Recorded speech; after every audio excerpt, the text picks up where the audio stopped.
Hey, this is 𝗠𝗂𝗶𝘀, and today I'm mixing another song, and this time it's one of my own. With this track, I'm working with 3 acoustic guitar parts, and I was looking for a space around these guitars and a kind of brightness. And then I came up with this. By the way, these guitars are recorded with the same guitar, with the same microphone, so I had to find a way to give every part its place in the mix, and I will show you how I did that. Let's start with the rhythm guitar. So we have the raw recording of the rhythm guitar.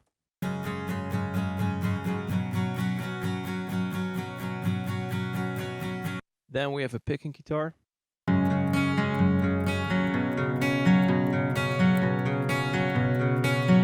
And then we have some chords. So let's start over here. And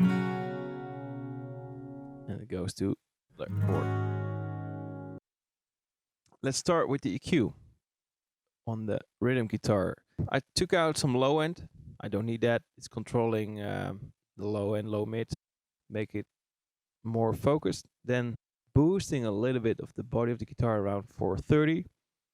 I'm working in a different area on the body of the guitar than on the other guitars. I will show you later. So this is around 430.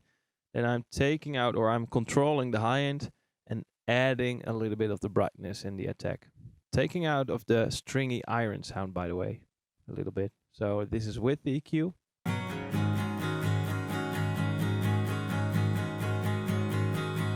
And without.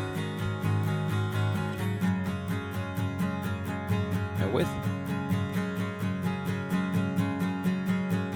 It's not much, but it's controlling the sound. Then move on to the picking sound.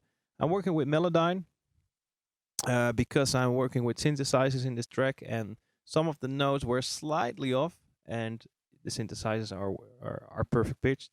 So you will hear that when a note is slightly off. So that's why I'm using Melodyne to correct one of these notes. Then EQ, of course. So this is without the EQ.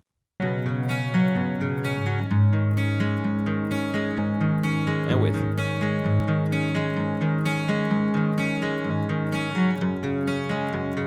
Or without. With this EQ, I'm taking out the low end again, but way more than over here. So it's less steep over here than over there, the filter. And I'm adding more of the attack and of the brightness, and adding more around 1K, what I took out over here, this area. So the 1K is like the iron stringy sound, which works really nice on an acoustic guitar. Then I'm adding distortion. This is with. And without.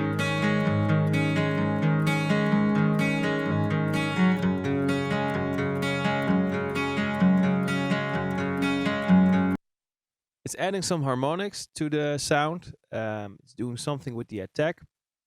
It's not much because I'm adding 20% to the mix, to the guitar sound. Then I'm adding a compressor.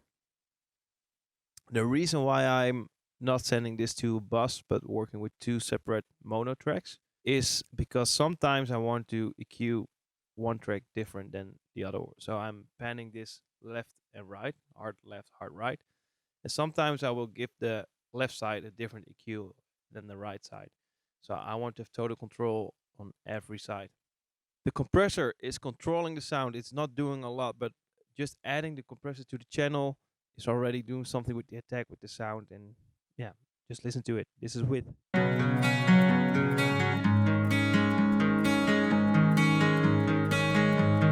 without.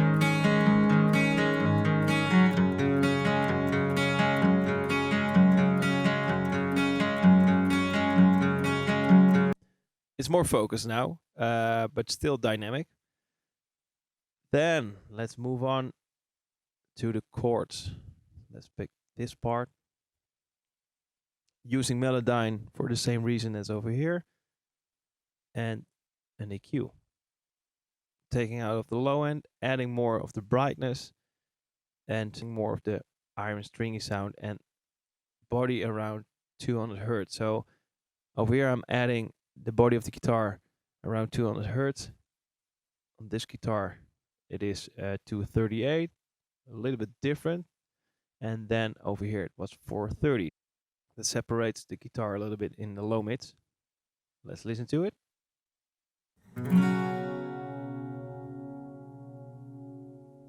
And without EQ. And again with.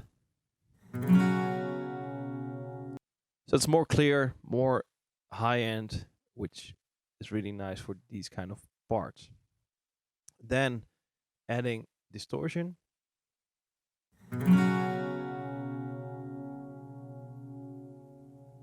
And without. And again with. It's giving the sound an edge, which it makes it more bright and always works on acoustic guitars. Then another compressor or two compressors.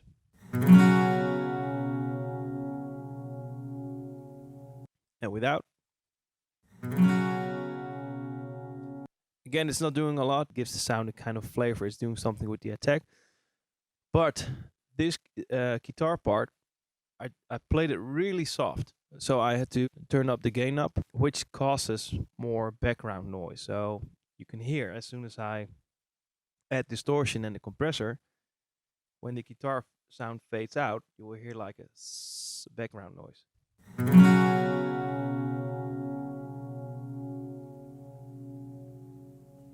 By playing the guitar really soft, I had this sound. So what did I do with the background noise? Because I really like the sound that I made over here. I had to send these guitars to a bus, then using an expander.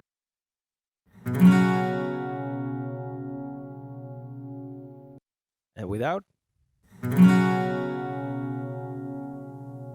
It's way better now with the expander.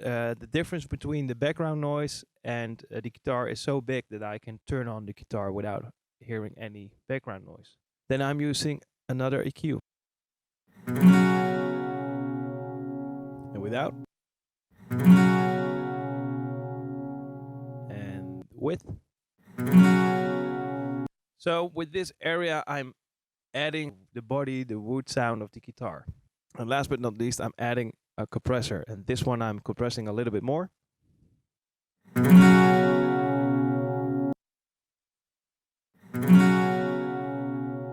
This compressor is putting the guitars in your face. Then let's go to the FX channels. Let's start with the rhythm guitar. For the rhythm guitar, I'm using a doubler. This is without a doubler. And with.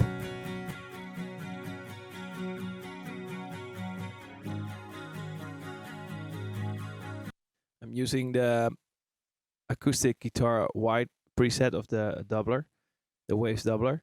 Then I'm controlling the sound and give the doubler sound its place within the EQ.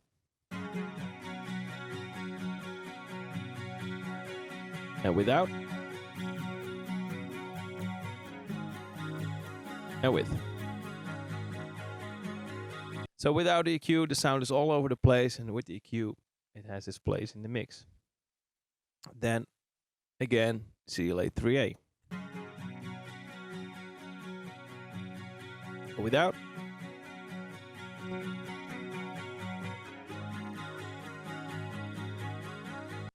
You can hear the compressor again is controlling the sound. I'm playing a lot with this knob. If you play with that, you can really play with your attack sound, which gives the attack its place in the mix. So this is a really nice feature on the compressor. And yeah, that about the FX channel of the rhythm guitar. Then let's move on to the FX channel of the picking guitar. So without. And then the first FX that I'm using is a doubler again. A different kind of setting than the other one, because the other one sounded like this. With this doubler, I'm creating the space that I was looking for. And it's also widening the guitar. It's the same thing for the other doubler. Then after this doubler, I'm using a plate reverb.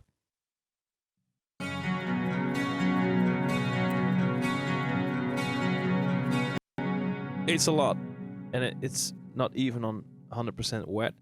And now the reverb without a doubler. And with.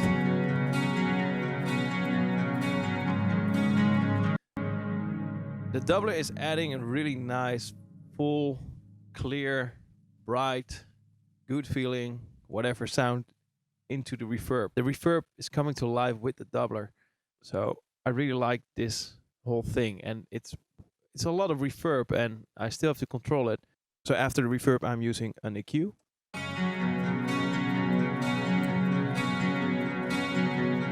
And without.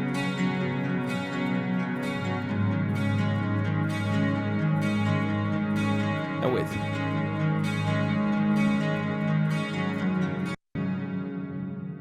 Take out of the low end again, adding a little bit of the attack, which makes the whole thing more defined and a little bit more clear. And then a compressor.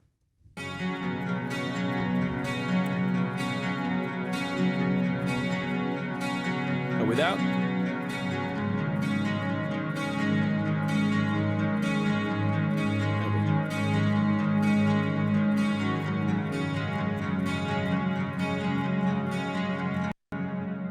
With this compressor, I'm doing something else than with all the other compressors. Without the compressor, there's no difference between the attack and the tail. As soon as I turn on the compressor, you first have the attack, and then a little dip, and then the reverb tail is coming.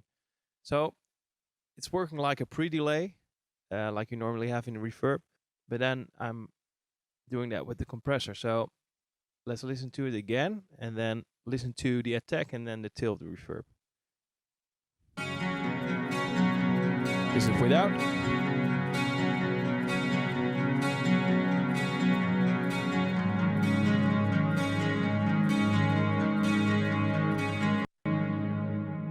It makes the reverb way more interesting, and together with the guitar part, this is without the effects channel.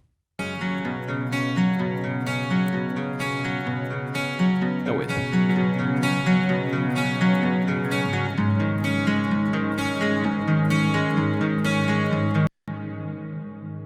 Let's listen to all the guitars together.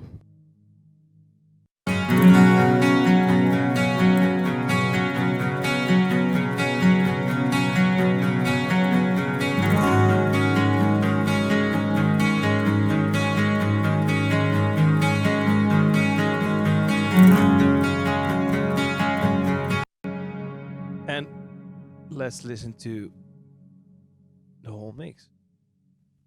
It's not finished yet, by the way, but you will get the idea.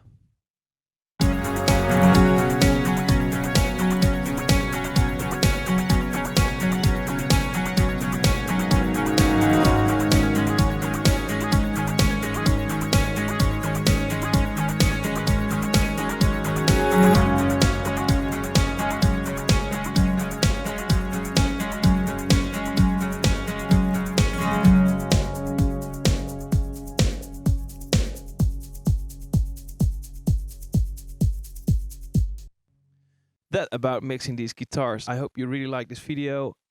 If you have something that you want to know, that you want me to explain if it comes to recording and mixing or producing music, let me know and I can make a video on that. And see you guys soon. Have a nice day.